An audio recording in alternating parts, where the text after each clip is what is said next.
The lawyer's office sat above a flower shop on Tryon Street, and the carpet smelled like rain that had never quite dried. Margaret Caldwell. Maggie, to the two people left in the world who still called her by name, sat in a borrowed black dress with a coffee stain on the cuff. She hadn't noticed until she'd parked her car. She was 30 years old. Her husband had been dead 9 months. The child she had been carrying had been gone for 7 of those months. And the family that had buried both of them, without asking her to speak at either funeral, was about to give her her share. Beatrice Caldwell sat at the head of the conference table without being invited. She wore pearls and a charcoal suit, and her purse rested on the chair beside her, like a small, well-bred dog.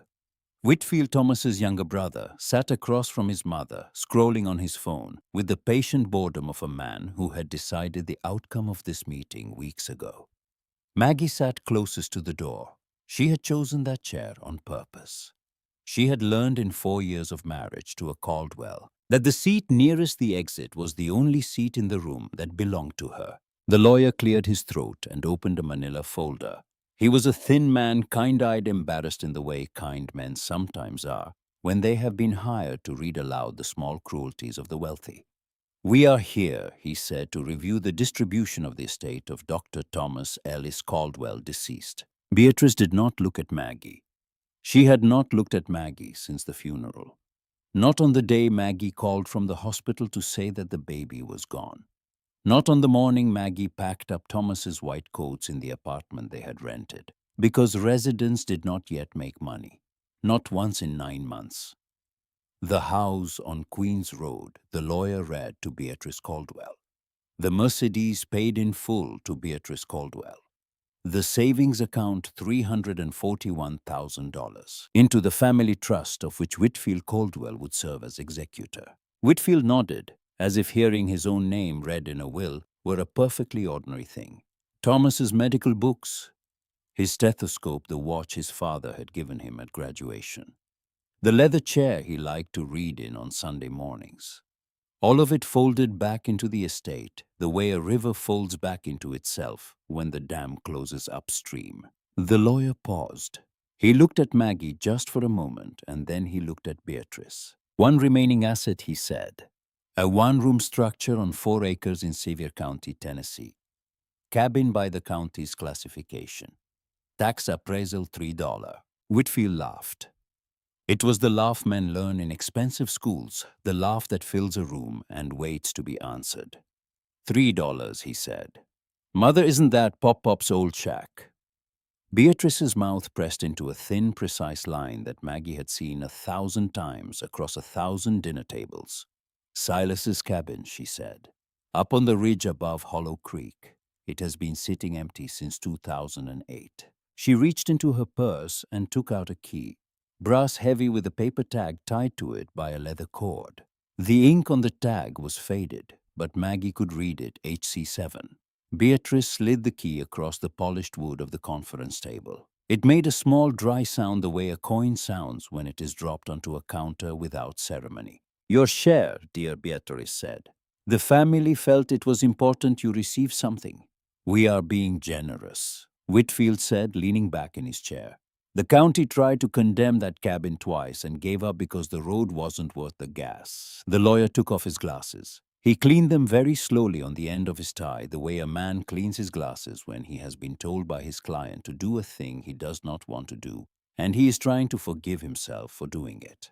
He did not look up. Maggie reached across the table. She picked up the key.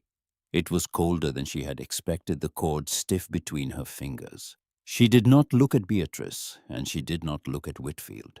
She looked at the brass tag with its faded letters, and she thought for one strange, clear instant that this small, dead thing in her palm weighed more than the Mercedes and the house on Queens Road and the savings account combined. She did not know why she thought that. She would not know for 3 more days. The hallway outside the lawyer's office was quiet. Beatrice walked down it without speaking to her. Whitfield followed. Their shoes made expensive sounds on the tile.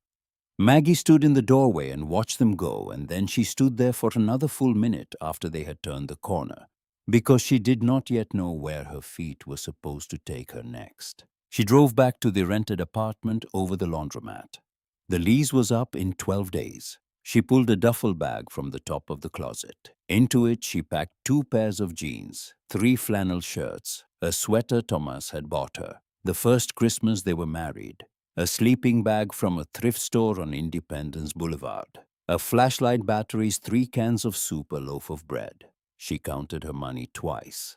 $312 in her checking account, 47 in cash. A bottle of prenatal vitamins she had not been able to throw away. She put the vitamins in the duffel bag too, although she could not say then or later why. She left the apartment key on the kitchen counter. The landlord could keep the deposit. The deposit had been Thomas's anyway. Everything in this life that had ever felt like a foundation had been Thomas, and the foundation was gone now, and what was left was a brass key and a tag that said HC7 and 4 hours of road between Charlotte and the place the key opened. She drove west on Interstate 40. The land rose. The trees changed. Past Asheville, the mountains began to feel less like scenery and more like a hand cupped around the highway. The road narrowed. Then it narrowed again. The GPS lost her somewhere past a town called Cosby, and after that she drove by the directions the lawyer had written on a sticky note in pencil. Turn at the white church. Mile marker 14, look for a mailbox with no name. Last mile is dirt. The dirt road was barely a road. Her tires slipped on loose stone. A low branch dragged across the roof of her car, with a sound like a small animal trying to get inside. She thought more than once about turning around. She did not turn around. She did not have anywhere to turn around to. Then the trees opened, and the cabin was there. It sat against a ridge of hardwoods with the last gold of the afternoon behind it. Vines covered the east wall. The porch sagged at one corner like a tired shoulder. The windows were dark with 60 years of dust, but the walls were plumb. The roof line was straight. Whoever had set this small building on this mountain had set it there to stay and stay. It had, while the world below had paved its rivers and built its shopping centers, and forgotten the name of the man who had built it. Maggie turned off the engine. She sat in the car for a long time before she opened the door. The clearing smelled like cold pine and damp leaves, and something sweeter under that something old and clean like a cedar chest opened after a long winter. She crossed the grass with the brass key in her hand. The porch boards complained under her weight, but they held. The front door stopped her before she reached the lock. It was a single slab of dark wood, and it was carved. Leaves, a climbing vine. Small, precise shapes she did not at first recognize, and then did the curved bodies of dulcimers, the long necks of fiddles, the round bellies of banjos, all worked into the wood among the leaves, as if they were growing out of the same root. She set her hand on the carving without meaning to. The wood was warm where the sun had touched it. The cuts were so fine she could feel them with her thumb, each line as sure as a sentence. She put the key into the lock. It turned on the first try. The door swung inward slow on iron hinges. Cool air came out to meet her dry, sweet faintly of cedar. She switched on the flashlight, although the windows were already bringing in enough late sun to see by. The beam moved across the room, and Maggie's hand went to the doorframe to steady herself because she had not expected this. The walls were paneled in wood, every surface hand-finished smooth. The grain ran from one board to the next in patterns that had been chosen, matched, fitted by someone who cared about the difference between a wall and a piece of music. A stone fireplace stood against the far wall, its mantel carved from a single piece of timber. Vines, leaves, the same small instruments from the door repeated along the length of it all, flowing into one another, as if they had grown there. A bed frame in the corner with turned posts and a headboard inlaid with the shape of a mountain ridge. A small table beneath the window. 2 chairs with curved backs. A shelf along the north wall held up by brackets carved to look like open hands. Maggie set the duffel bag down on the floor. She took 2 steps into the room and stopped. She had expected ruin. She had braced herself all the way up the mountain for rotten boards and a collapsed roof and mice in the walls, for the final small insult from a family that had already taken everything else. This was not that. Someone had built this cabin with more care than anything Maggie had ever stood inside. The carvings on the door, the joinery in the bed frame, the curve at the edge of the mantel, none of it had been done quickly. None of it had been done because someone was being paid to do it. Whoever built this place had spent years here, alone, on a mountain no one visited, shaping a room nobody would ever see. She unrolled the sleeping bag across the bare slats of the bed and lay down without taking off her shoes. The frame held her without a sound. Outside, the wind moved through the ridge, and a branch tapped the window once and then was still. She closed her eyes. She thought of Thomas. A Sunday morning 2 summers ago, the bed warmed, the window open. He had told her half asleep about a cabin somewhere in the mountains. My great-grandfather built it, he had said. I went there once, when I was a kid. I'll take you sometime. And she had said I'd like that. And the weeks had filled up and the months had gone by, and a small artery in his brain had given out on a Tuesday afternoon at the hospital between rounds, and all the Sundays in Maggie's life had gone with it. 6 weeks later, in a clinic exam room with the lights too bright, the doctor had touched her wrist and told her very gently that the baby's heart had stopped. She had not cried then in the clinic. She had not cried in 9 months. She had simply gone to work and come home and gone to work and come home, and the part of her that knew how to cry had folded itself up and put itself away. Tonight, on the slats of Silas Caldwell's bed in a cabin she had not known existed yesterday, she felt the folded thing in her chest move. Not open, just move. Like a sleeper turning in the next room. The wind pressed against the cabin walls. They did not shift.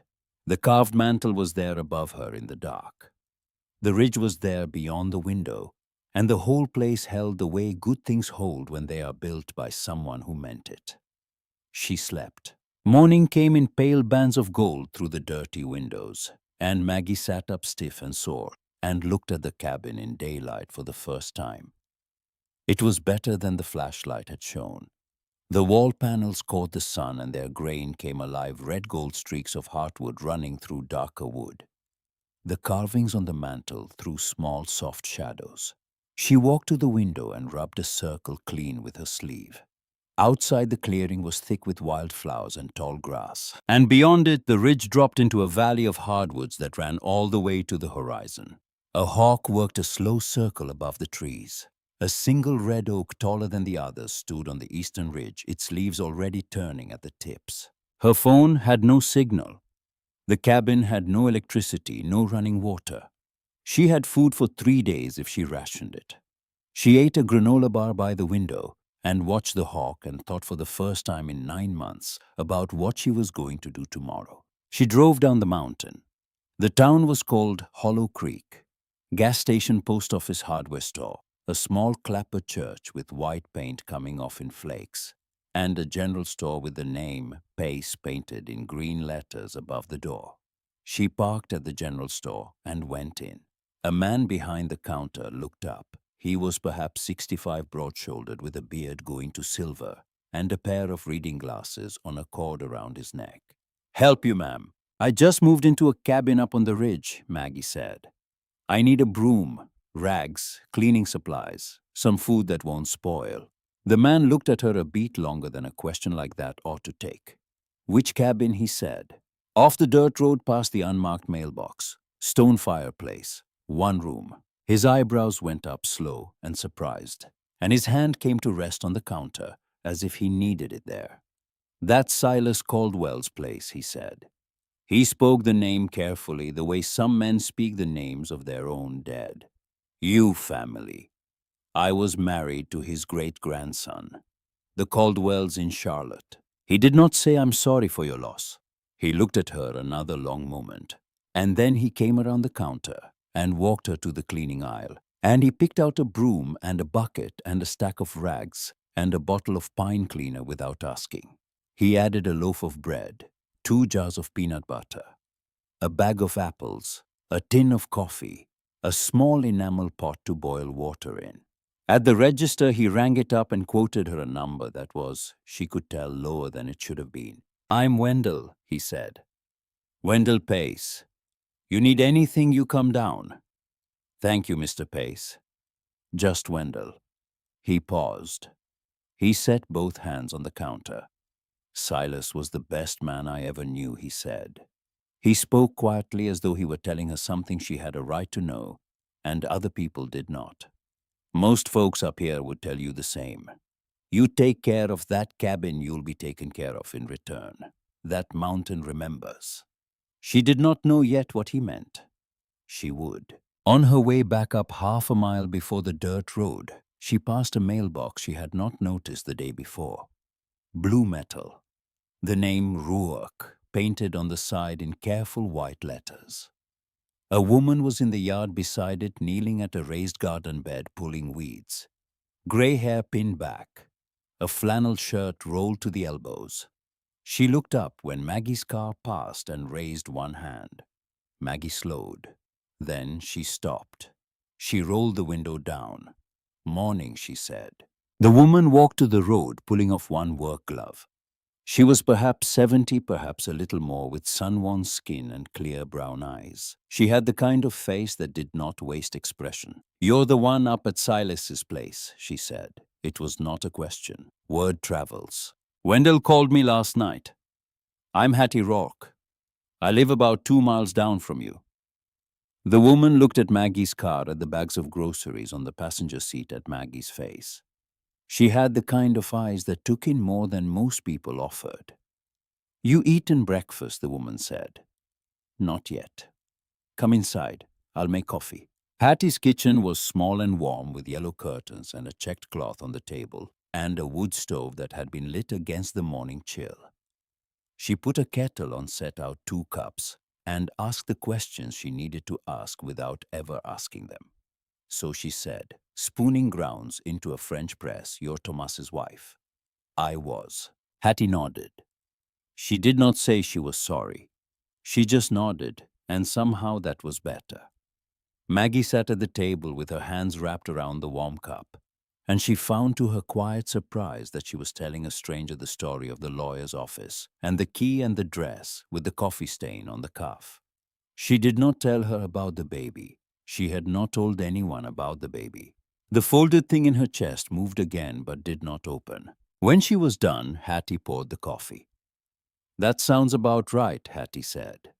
That family never did see what was sitting in front of them. Did you know Silas? Maggie said. 46 years. He was already on that mountain when my husband Harold and I bought this place. Silas came down for supplies once a month. Quiet man, did not talk much about himself. But if you needed a chair mended or a fence post set, Silas would do it and would not take $1. Harold passed in 2009. Silas walked down the mountain the day of the funeral and sat with me on this porch for 3 hours. Did not say 20 words, just sat. She blew on her coffee. What happened to him? Maggie said. Silas, I mean. His sons happened to him. That's the short version.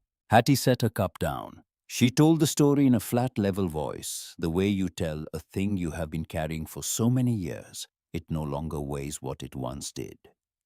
Silas had homesteaded the land in the valley back in 1951, cleared it himself with a saw and a mule, built a house, raised 3 boys, lost his wife Clara to cancer in 1961, raised the boys alone after that. They grew up. They went to college on his money. They got educated, and they got ambitious, and they got lawyers. By the time Silas figured out what was happening, the property had been restructured into a family trust, and his name was on none of it. The Caldwell real estate business had started right there on the land Silas had cleared with his own hands. The shopping centers Whitfield collected rent on were built on it. The Mercedes Beatrice drove home from that lawyer's office had been bought somewhere in the long account of things with money that came from it. They took his land, legally. Technically, it was restructuring. Practically, it was theft. He walked up this mountain in 1962 and he built that cabin, and he lived there for the rest of his life. He died in 2008. I called his sons. They sent somebody to deal with the body. They did not come themselves. The kitchen was very quiet. Hattie Maggie said, "The cabin. Whoever built it, every wall, every joint the door, he was not just a carpenter. He was not a carpenter at all," Hattie said. "He was a luthier, the finest dulcimer maker the Smokies ever produced. His instruments sit in private collections from here to Nashville. I have a small one he made for my 40th birthday. It is the most beautiful thing I own." Maggie set her cup down carefully. "Hattie," she said, "there was one in the cabin. Last night, I found it." Hattie went very still. "Where?" "Behind a stone in the hearth. There was a space cut into the back of the fireplace. I felt the seam by accident. I pressed on it and it opened." Hattie did not speak for what felt like a long time. The kettle ticked on the stove as it cooled. Out the window, a bird called once and was answered. "That man," Hattie said finally. Her voice had gone quieter, almost reverent. "That stubborn, beautiful man. I always wondered why he never seemed to finish that cabin. I thought he meant the porch. I thought he meant the roof." She looked at Maggie. "Honey," she said, "if Silas hid one of his dulcimers behind the hearth, there is more in those walls. There is a great deal more." Maggie's hand was flat on the table, and she felt the grain of the wood under her palm, and she thought with a sudden clarity that did not belong to her tired body, that her life had pivoted in some quiet way she could not yet measure. The Caldwells had handed her a key worth $3. She was sitting in a kitchen 2 miles from a cabin that the same family had not bothered to look inside in 60 years. And the woman across the table from her, who had buried both her husband and her dearest friend on this mountain, was telling her that the walls of that cabin had been full of music the whole time waiting. "There is something else," Hattie said. She was watching Maggie's face, choosing her words. "About Thomas." Maggie looked up. Hattie folded her hands. "Thomas came up here," she said. "The summer he was 17. He told his mother he was going on a college tour with a friend. He took a bus to Knoxville and a second bus to Cosby, and he walked the last 7 miles up the mountain in the heat. He stayed with Silas for 3 weeks. I made him supper a few nights. He sat at this table where you are sitting. He was a serious boy, quiet like his great-grandfather. He asked good questions. He came back to Charlotte at the end of August, and as far as I know, he never told a soul. A year later, Silas was dead.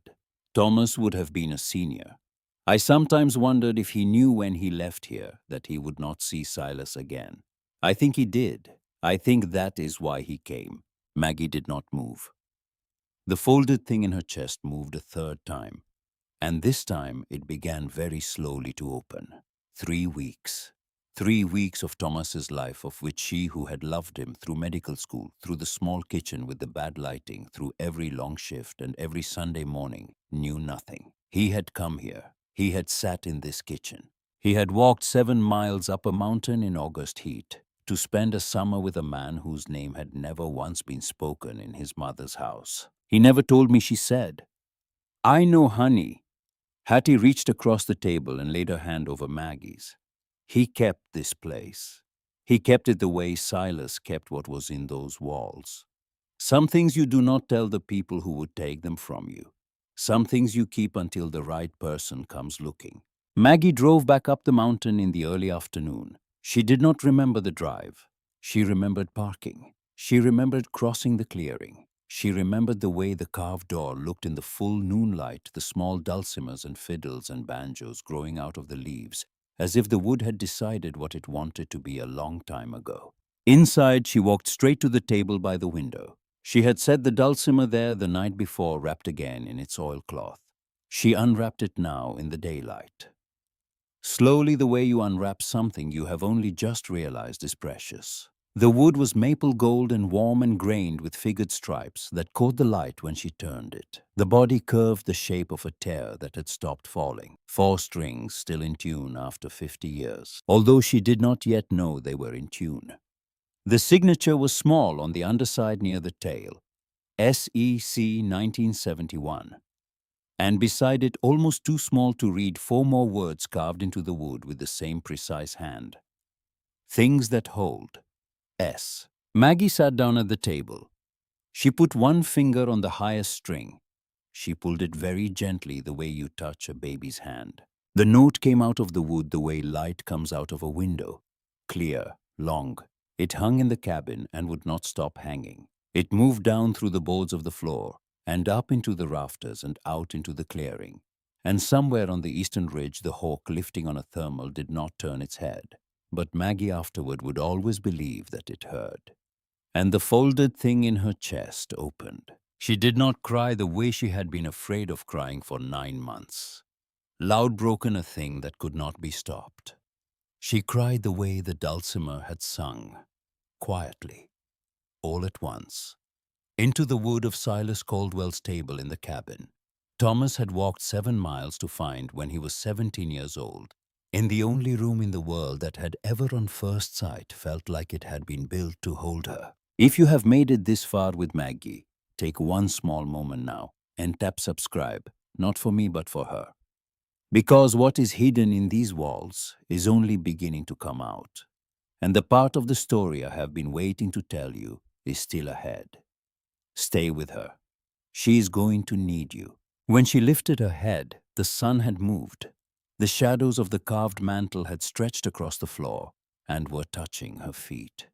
She wiped her face with the back of her hand and sat very still, listening to a cabin that had been silent for 50 years and was somehow no longer silent. She turned the Dulcimer over in her hands once more, and then she saw it. The hearthstone in the back of the fireplace was not the only one with a straight seam along its edge. There was another, lower, to the left. She had missed it the night before in the dark.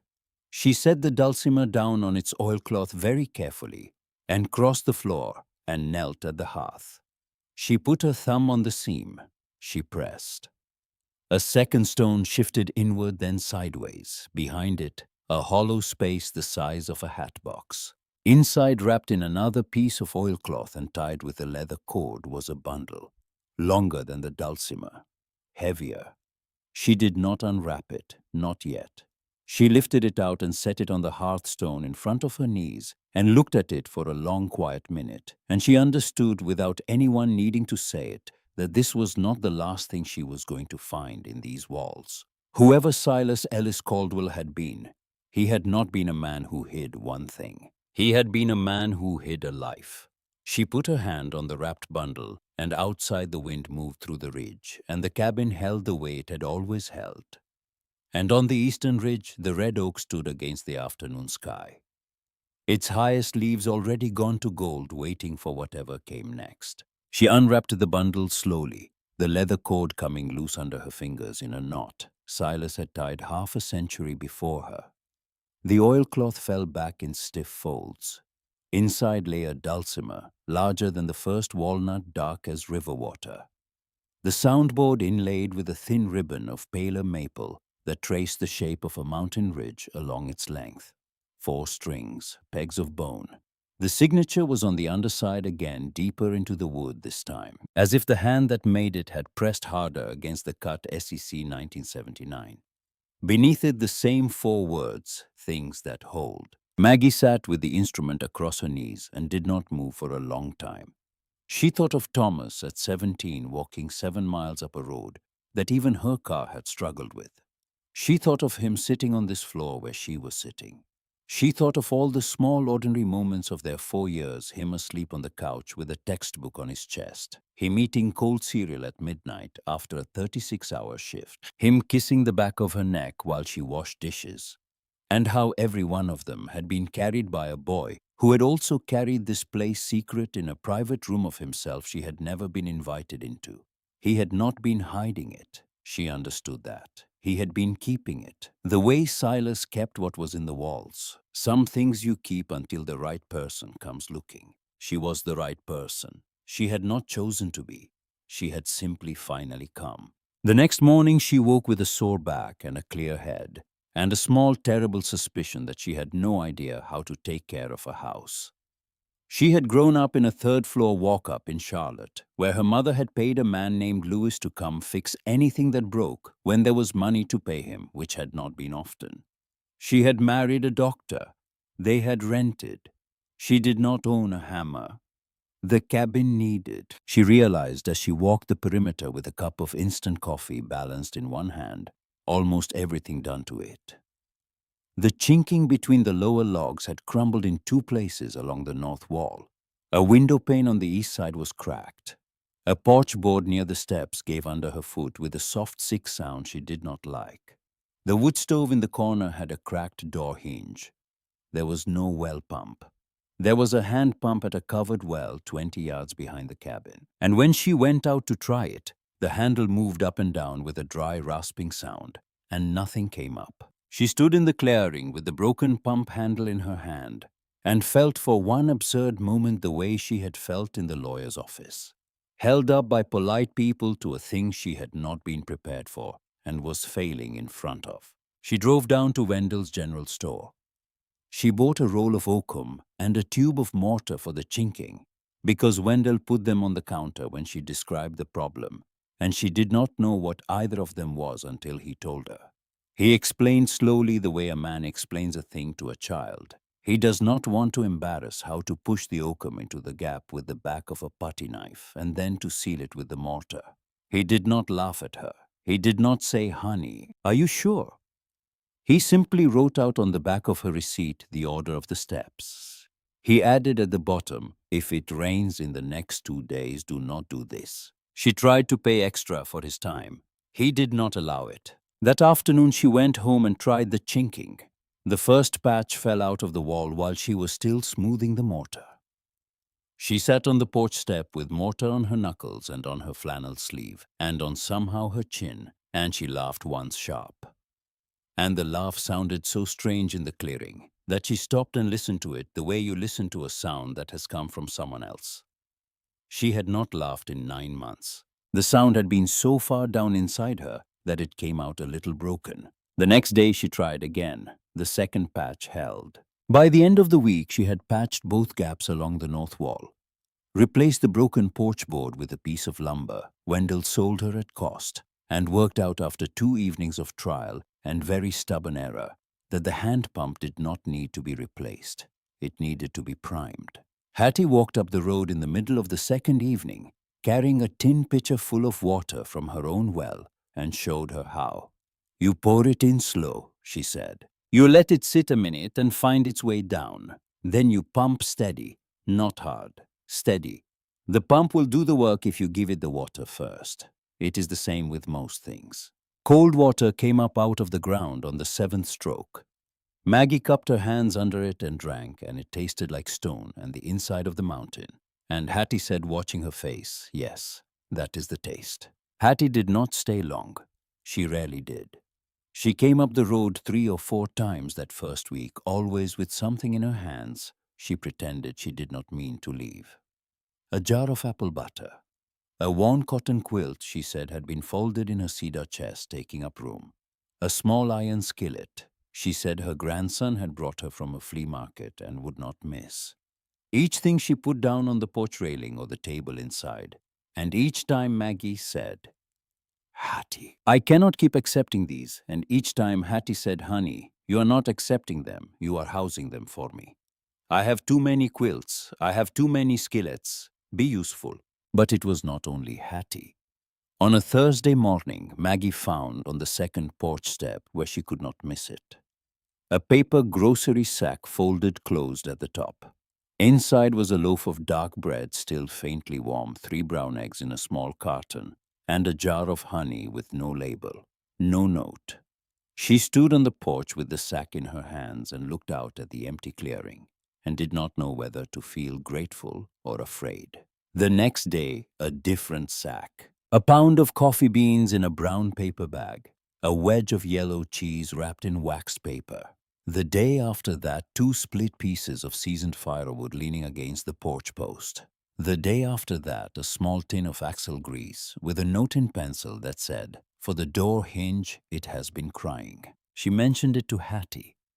Hattie smiled at her coffee cup and did not look up. This mountain has more memory than you think, Hattie said.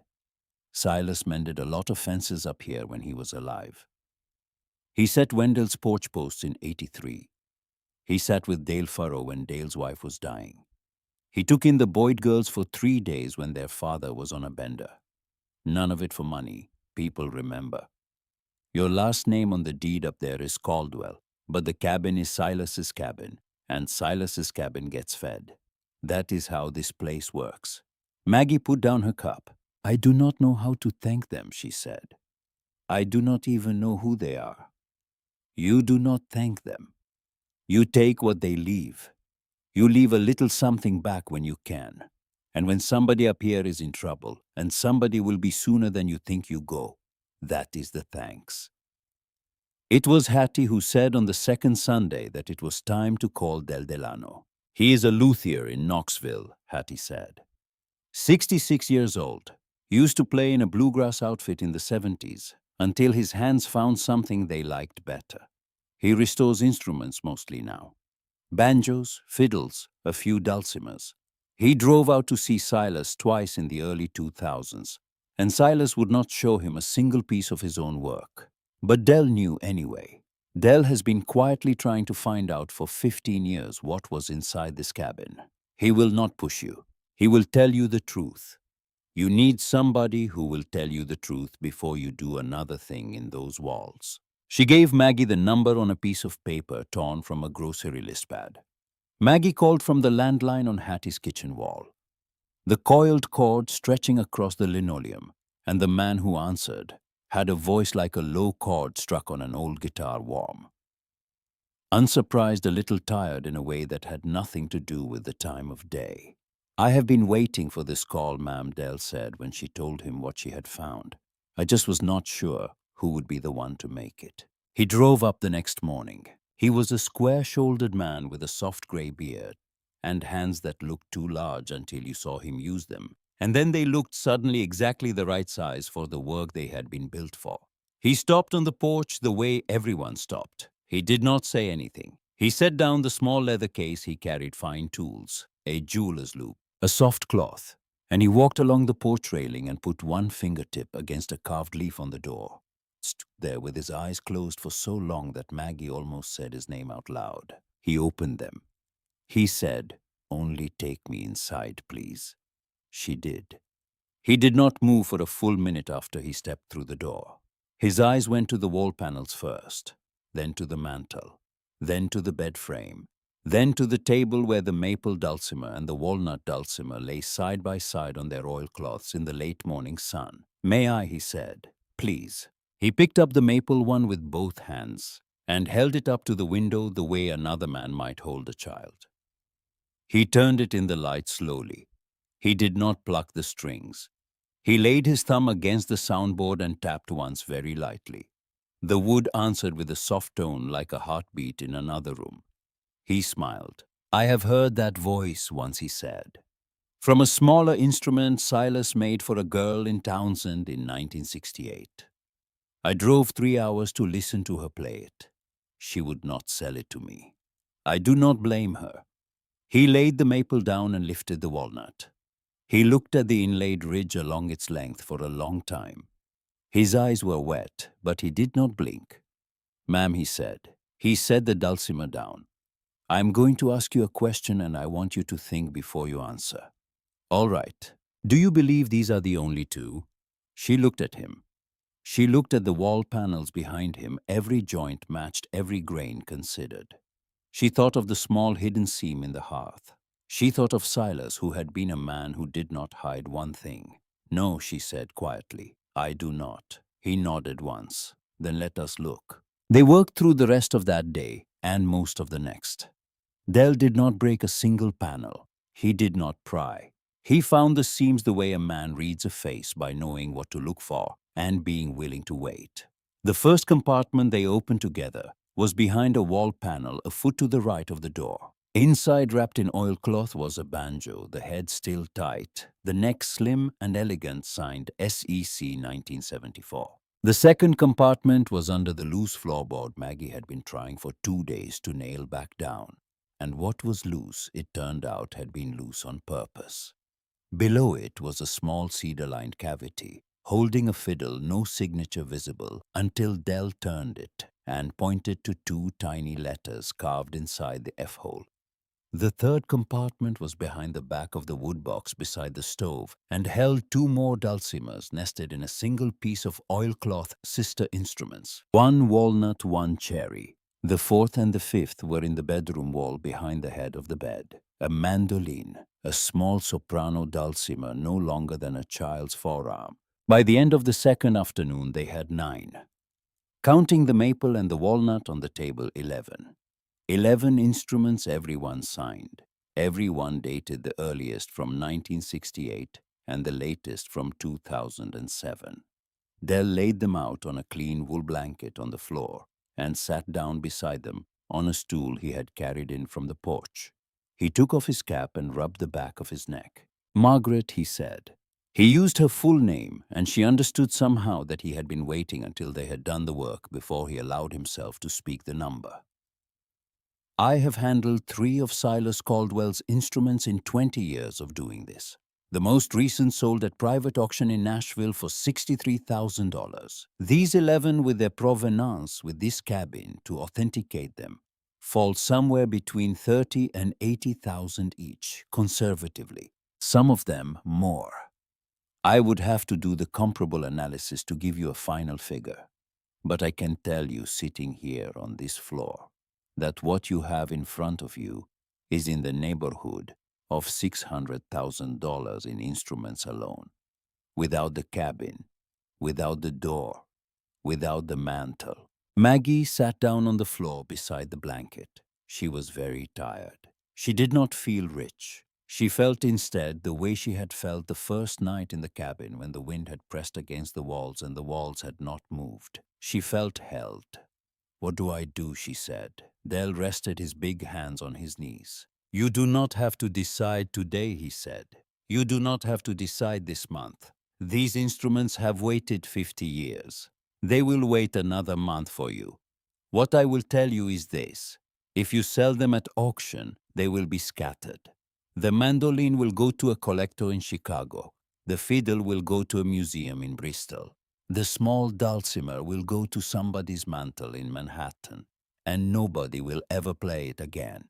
They will become worth a great deal of money, and they will stop being what Silas made them to be." He paused. "Or you keep them together. You keep them here. You let people who can play them come and play them. You let the mountain hear them again. That choice is yours. I would not blame you either way. But I would not be honest if I did not tell you which one Silas would want." She thought irrelevantly that she had not been told what someone she had loved would have wanted in a very long time. She had been told repeatedly by people in suits what they thought she ought to do. She had not been told what Thomas would have wanted at any single one of the meetings about his estate. She did not answer Del, not that day. But she sat with the 11 instruments laid out on the floor of the cabin Silas had built. And she understood that she had been given by an old man she had never met. A question she was going to have to grow into. Del stayed 2 more nights sleeping on a cot Hattie sent up. On the 3rd morning before he left, he asked her if she had looked beneath the bottom step of the porch. "I have not," she said. "Silas built porches with one loose board on purpose," Del said. "Always one. He told me once, the first time I met him, that a porch was a place that should be able to keep a small secret if it had to." She walked him to his truck, and after he was gone, she went back and knelt by the bottom step. She put her hand under the lip and felt along the underside of the board. There was a notch cut into the wood. Her fingers caught on it. The board lifted smooth on a hidden pivot she did not see until it was already moving.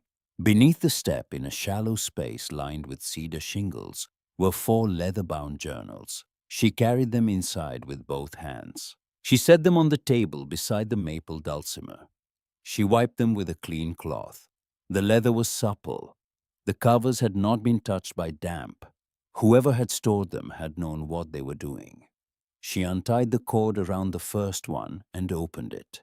The handwriting was small and steady and unmistakable. the same hand that had carved the 4 words on the underside of the maple dulcimer. March 14th, 1962. Began the foundation today. Dug the 4 corners by hand.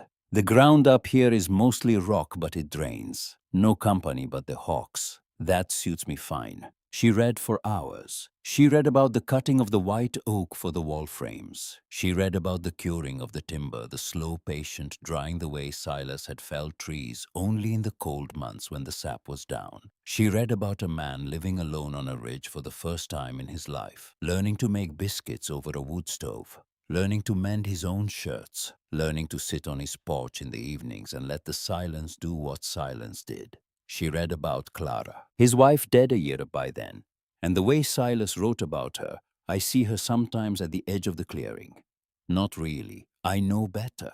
But the wanting puts her there. The wanting is its own kind of company. She skipped ahead. The 70s. He had finished the inside of the cabin by then, and had begun in the long evenings to make instruments. October 11th, 1971. The first Dulcimer. Maple. I did not know if my hands would remember. They remembered. Carved 4 words on the back. Things that hold. I do not know who I am writing them for. I write them anyway. Maggie set the journal down. She put her hand flat on the page. She skipped further. The mid-80s. The entries thinned. They sharpened. June 3rd, 1984. The boys came up last month. First visit in 3 years. They brought papers. I signed them. I do not think I should have. December 18th, 1986. A letter today from a lawyer in Charlotte. The land in the valley has been restructured into a family trust. My name is on none of it. They did it legally. I checked. She closed the journal. She sat in the quiet cabin. Outside, the late afternoon was going gold. She could hear faintly the sound of a hawk somewhere on the ridge. She picked up the 3rd journal. She turned to the back, to the entries dated 2007, and she found him. She found Thomas. July 19th, 2007. The boy came up the road today. I had heard a vehicle leave the gas station in Cosby this morning, and I had a feeling. He is 17 years old. He has Clara's eyes and my father's chin. He told his mother he was visiting colleges. He took a bus. He walked the last miles up. He stood in the yard a long time before he came onto the porch. I let him stand. Some things a boy has to do without help.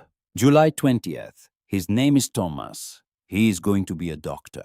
He told me this on the porch last night, late after he thought I had gone to sleep. He talks to himself when he thinks no one is listening.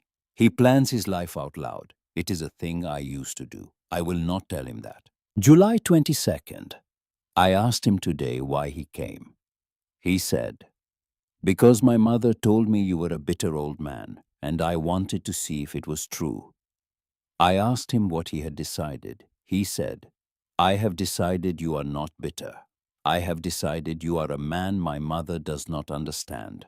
That is a sentence I would not have been able to say at his age.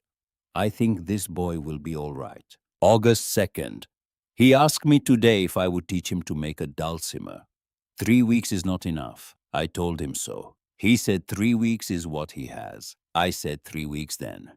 We started this morning on a small soprano. His hands are quick. He listens. I will not finish it with him. He needs to finish it himself even if it sounds wrong. Especially if it sounds wrong. Maggie was crying again, but she did not stop reading. August 17th. We finished. The instrument is not good. The strings are uneven. There is a small split in the soundboard I let him patch with hide glue and not tell him it was wrong. He held it up at the end of the morning and he said, "I made this." I have not heard a sentence said that way in many years. He signed the inside. T.C. 2007. He asked if he could hide it somewhere in the cabin. He said, "If I ever get married, I want my wife to find it." I asked him how he would know who that wife would be.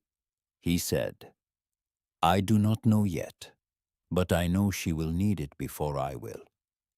I helped him put it behind the 3rd panel on the north wall, counting from the top. Maggie stopped reading. She set the journal down very carefully on the table. She stood. Her legs felt loose under her in the way her legs had felt walking out of the clinic in March, when the doctor had touched her wrist and told her about the baby, and she had to put her hand on the door frame to keep from sitting down on the floor of the hallway. She put her hand now on the back of the chair.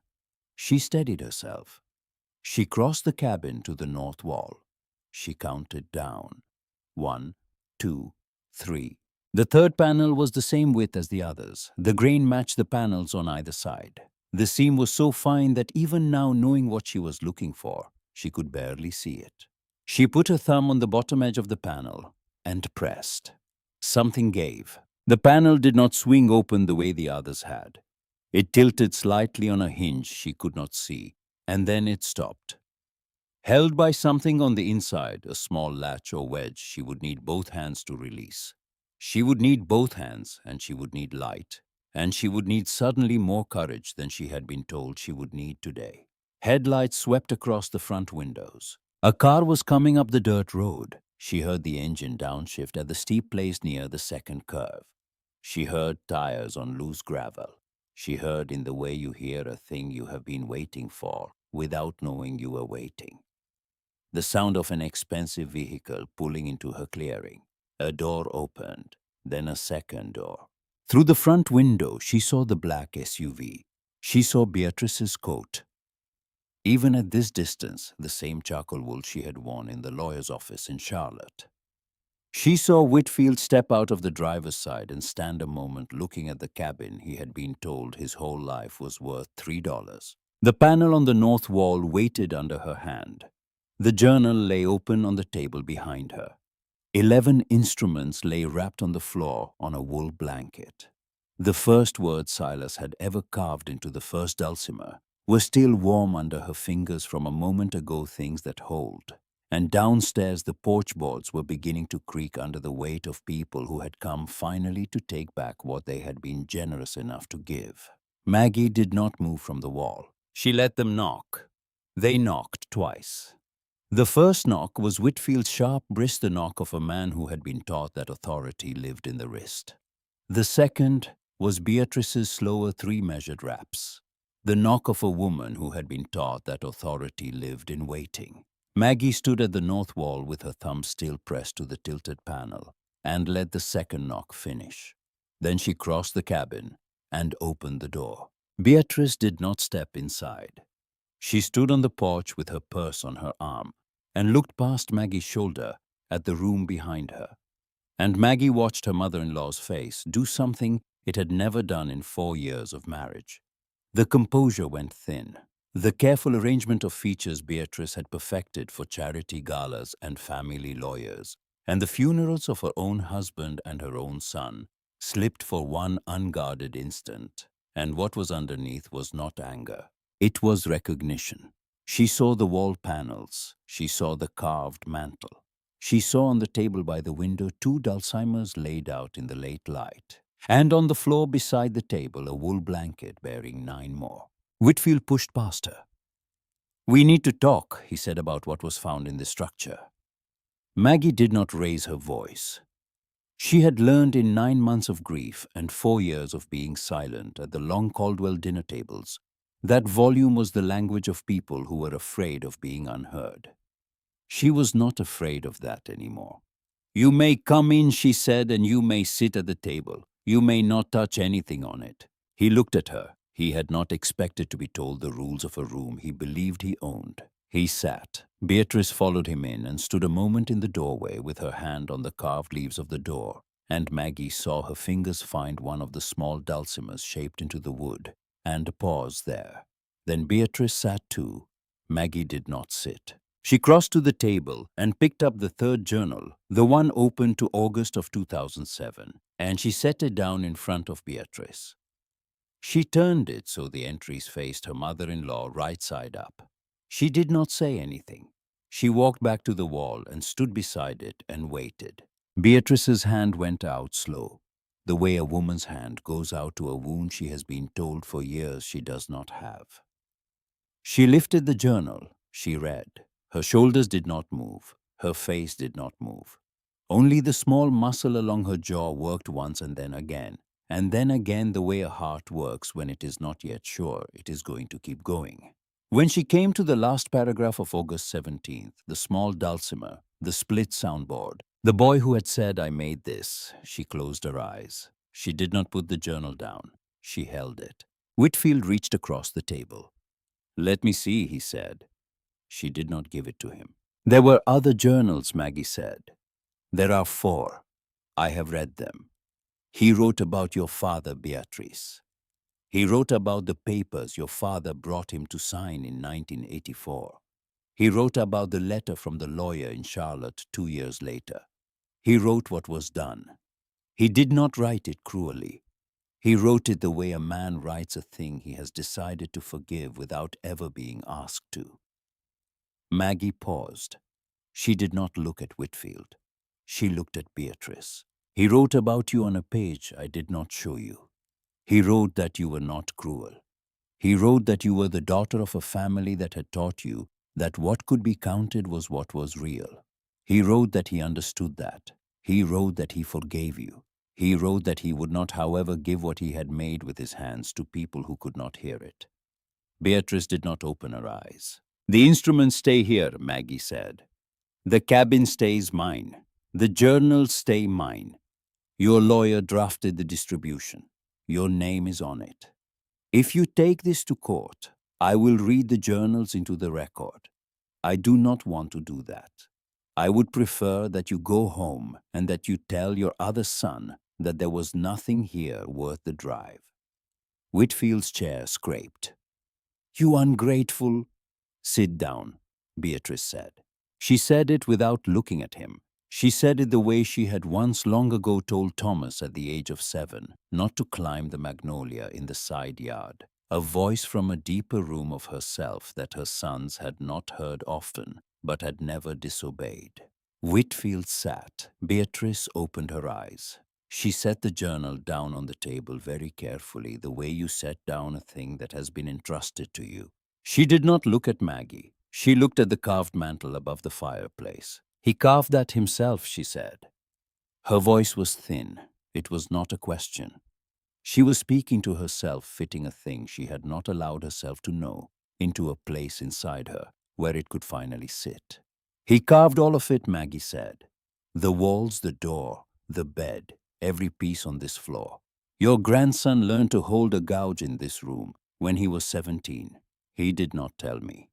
I am only now learning what he was." Beatrice was quiet a long time. "Take me home," she said to Whitfield. He stared at her. "Mother, take me home, Whitfield." She stood. She walked to the door. She did not look at Maggie as she passed her, but at the threshold she paused her hand on the carving once more, and she spoke without turning around. "I did not know," she said, "about the summer, about what he came up here to do. He did not tell me either." "He knew you would have stopped him," Maggie said. "Yes," Beatrice said, "I would have." She drew a breath that did not quite finish, and she stepped out onto the porch. "I am sorry, Margaret," she said into the air in front of her. It was not enough. They both knew it was not enough. But it was the first sentence Beatrice Caldwell had ever spoken to her that had not been arranged around a purpose. And Maggie understood, standing in the doorway of a room her husband's grandfather had built, that an apology that had taken 61 years to arrive could not be received in any of the ordinary ways. You did not accept it. You did not refuse it. You let it stand in the air the way a single note from an old instrument stood in a room after the hand that pulled it had gone away. The black SUV pulled out of the clearing. The taillights moved down the dirt road and were swallowed by the trees. Maggie closed the door. She crossed the room without sitting down. She went to the north wall.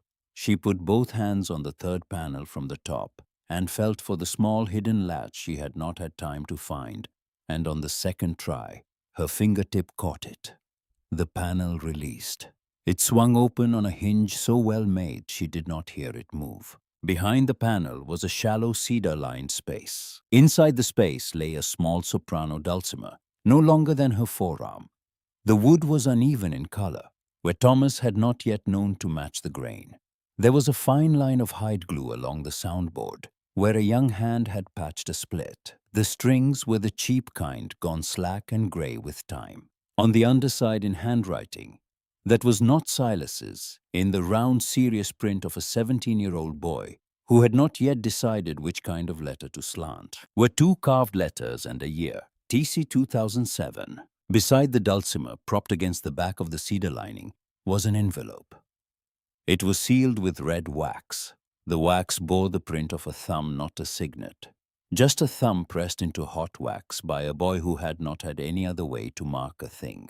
On the front of the envelope in the same round, serious print were 6 words: "For my wife when she comes." Maggie took the envelope in both hands. She sat down on the floor with her back against the wall, and she held the envelope against her chest for a long time before she broke the wax. The paper inside was thin and faintly yellowed. 2 pages, folded twice. She unfolded them in her lap. "To my wife. I do not know your name yet. I do not know if I will meet you in college or after. I do not know what your laugh sounds like or what side of the bed you sleep on. I have been thinking about you for 3 weeks while I have been making this small dulcimer in my great-grandfather's cabin. And the strange thing is that the more I have not known about you, the more I have been sure that one day you are going to be the person reading this. My great-grandfather's name is Silas Ellis Caldwell. He is 81 years old and his hands have made every piece of furniture and every wall in the room you are sitting in. And his son stole the land that he cleared with a saw and a mule, and not one of them has spoken to him in 20 years. I am the only one in our family who knows what is in these walls. He showed me. He did not ask me to keep his secret. I have decided to keep it anyway. Here is what I think I know about you. You are tired. The people you married into have treated you the way they treated him. You did not deserve it. He did not deserve it either. There is a particular kind of tired that comes from being told for a long time that you are worth less than you are. And I think when you come up this road and open the door of this cabin, that is the tired you are going to be carrying. I made you a small thing. It is not good. The strings are uneven and the soundboard has a glued split, and I am sorry about that. My great-grandfather taught me how to make it, but he did not finish it for me. He said I needed to finish it myself, even if it sounded wrong. He said especially if it sounded wrong. I think he meant something I'm still figuring out. I think he meant that the things we make for the people we love do not have to be perfect to be the truest thing we have ever done with our hands. They only have to be ours. Whoever you are when you read this, please know, I have already begun to love you. I have begun to love you before I have a face to put to you, and the smallest dulcimer I will ever make is in this cabin waiting for you. And it is not much, but it is the only thing in this whole world that I have ever made with my own 2 hands, and I am leaving it for you. I do not know yet how I will find you. I hope I do. I hope we have a long time. If we do not, if for any reason you are reading this because something happened to me and the cabin was given to you, the way they gave it to him, then I want you to know this last thing. You were not given a worthless thing. You were given the only inheritance our family could not take. Love, Thomas. Maggie sat on the floor with the letter open in her lap. She did not cry the way she had cried the day before in front of the maple dulcimer in the daylight. She cried the way a person cries when something inside her that she had not believed could be healed has been touched very gently by the only hand on earth that had been shaped to reach it. She cried for the boy of 17 sitting on this floor with a small split soundboard dulcimer in his hands, writing a letter to a woman he had not met. She cried for the man of 32 who had not made it home from the hospital on a Tuesday afternoon in March. She cried for the child whose heart had stopped before the world had ever seen its face. She cried finally for herself, the borrowed black dress, the brass key, the long quiet drive into the mountains, and the fact that someone, 2 someones, an old man and the boy he had taught, had built her between them, a room she had not known she needed, a room she had been walking toward without knowing it her whole life. She folded the letter. She put it back in the envelope. She put the envelope into the front pocket of her flannel shirt against her chest, where she would carry it for the next 37 years and never lose it. She picked up the small dulcimer with both hands. She crossed to the porch. It was almost full dark now. The clearing was thick with the cold pine smell of an October night in the Smokies. The hawk was gone from the ridge, gone to wherever hawks go when the daylight has finished with them. But the red oak was still there against the last blue strip of sky, its highest leaves the color of struck brass. Somewhere far down the valley, an owl called. The cabin behind her gave off faintly the smell of cedar and old wood and the small wood smoke of the stove she had finally learned to light. Maggie sat down on the top step. She set the small dulcimer across her knees. She did not know how to play it. The strings were slack. They would not have held a tune even if she had known how to tune them. But she set her finger on the highest string the way she had set her finger on the maple dulcimer 2 days ago. She did not pull it hard. She pulled it the way Hattie had taught her to pump the well steady, not forced, letting the wood do what the wood was made to do. The note that came out was wrong. The string was loose. The soundboard had a glued split a boy of 17 had not known how to fix. The note was thin and uncertain, and it cracked at the end. It did not sound like the clear long tone the maple dulcimer had made the first time she had touched it. It sounded like a young hand that had tried. It was, she understood, the most beautiful sound she had ever heard in her life. Down the road, 2 miles away, Hattie Rourke stood on her porch with a tin cup of coffee growing cold in her hand, and tilted her head, because she had heard just for an instant on the night air a note that had not been played on this mountain in 50 years, and was being played again now badly by somebody who was finally home. Hattie did not say anything. She did not need to. She sat down on her porch chair, and she pulled her sweater closer around her shoulders, and she listened until the wind took it away. Maggie sat with the dulcimer on her knees, and she let her hand rest on the soundboard. She thought about the folded thing inside her chest that had begun to open on the first night, and had opened a little more in Hattie's kitchen, and a little more under Dell's quiet hands, and had now, sitting on this porch, opened all the way. There was no one inside it she had to keep from anyone anymore. There was no name she had to be careful not to say. The boy was gone.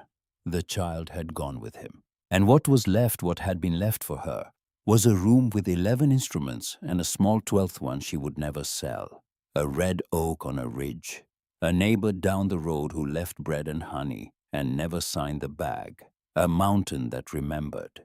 A husband who had reached forward into a life he had not yet lived and had built her in a single August, the only safe place she had ever stood inside. She did not yet know all of what she would do next.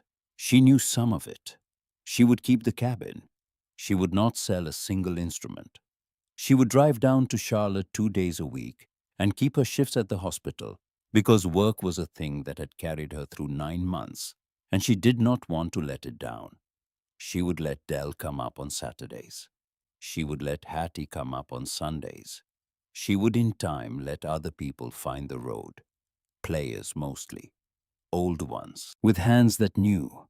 They would come up to listen and to play, and to sit on this porch, and to let the mountain hear what was inside it again. She would not advertise.